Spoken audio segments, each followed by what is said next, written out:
According to the November 3, 2025, NBC News article by David Cayley, senior breaking news reporter, titled, quote, Hurricane Melissa death toll rises to 67 as insured losses in Jamaica could top $4 billion, unquote, reported that the estimated insured losses in Jamaica to be between $2.2 billion and $4.2 billion.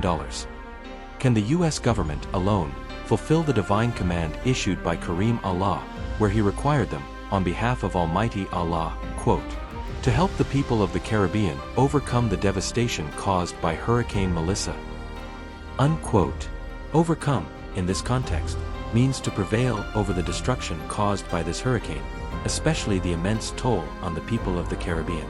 Most people of sane mind know that the United States alone can expeditiously resolve the critical problems caused by Hurricane Melissa. Consider this.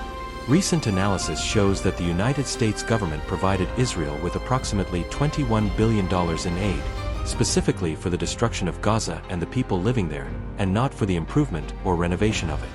The analysis continues. Quote, in January 2025, the Biden administration announced an $8 billion arms sale to Israel including, but not limited to medium-range air-to-air missiles, 155mm projectile artillery shells for long-range targeting, Hellfire AGM-114 missiles, 500-pound bombs, among other items. This $8 billion sale is for systems that will be paid for and delivered at some point over the next few years. The Israeli government's payment will be made at a later date either from military aid supplied to Israel since October 7, 2023, or, more likely from a new aid package yet to be appropriated, in FY 2026 or beyond. The current Trump administration has also promised a great deal of future transfers, most if not all of which will likely be paid for via U.S. military aid funding. Arms sales to Israel notified to Congress since the Trump administration took office on January 20, 2025, have totaled at least $10.1 billion. Unquote.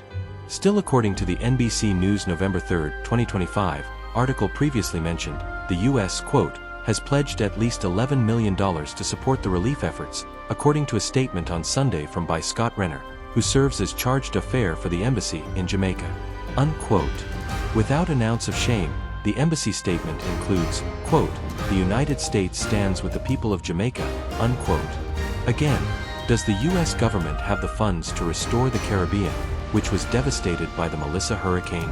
The answer is self-evident and confirms the divine wisdom of the Honorable Karriem Allah to have given to the nations of the earth 1 week for his October 29, 2024, divine command. Again, this divine command was and is, quote, to the nations of the earth, particularly the United States, England, Russia, China, and Saudi Arabia. You have 1 week to put forth a considerable effort to help the people of the Caribbean overcome the devastation caused by Hurricane Melissa and related storms. This help includes the provision of adequate housing, water, food, and clothing, even if this requires that they be transported to the United States, mainland, or other nearby locations to secure these provisions, until their neighborhoods are professionally rebuilt. If you fail to respond promptly and substantially, then the massive and grave destruction that will descend upon you will make the destruction caused by Hurricane Melissa appear minor. Unquote. November 5th is the deadline.